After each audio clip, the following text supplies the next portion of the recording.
So some actually have the gall to say that it's not real. Some, like AFL-CIO boss Richard Trumka, union thug extraordinaire, but the so-called fiscal cliff is looming out in front of President Obama as he tries to show some leadership for the first time.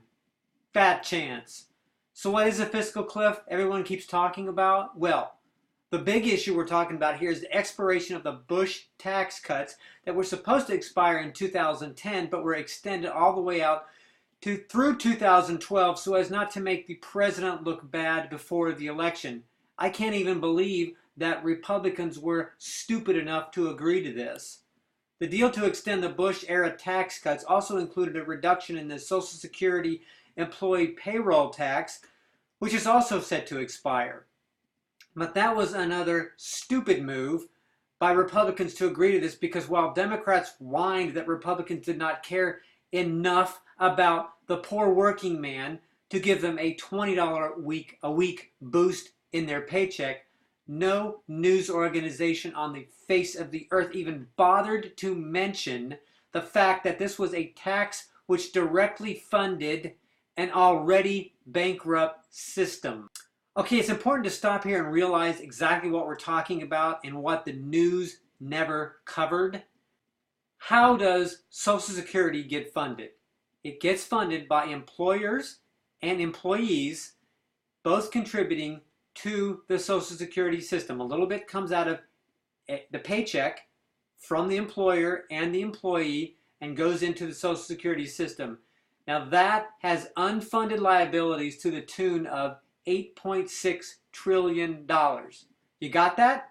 There isn't enough money in the system already to pay for it. It's underfunded by $8.6 trillion. And somehow both Democrats and Republicans agreed to put less funds into a system that's already bankrupt. How smart of a tax cut was that? Why would any politician agree to such a stupid tax cut? Was it for votes only? So this is the fiscal cliff. Okay, these tax cuts are going to expire in 2013, and that's going to mean tax hikes for everyone. So what does Obama do to try and avoid this so-called fiscal cliff of tax hikes for everyone?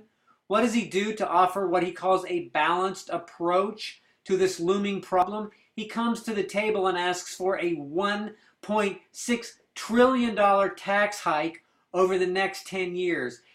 Instead of just once again extending the Bush-era tax cuts, President Obama thinks he's going to come to the bargaining table and ask for a tax increase of $1.6 trillion.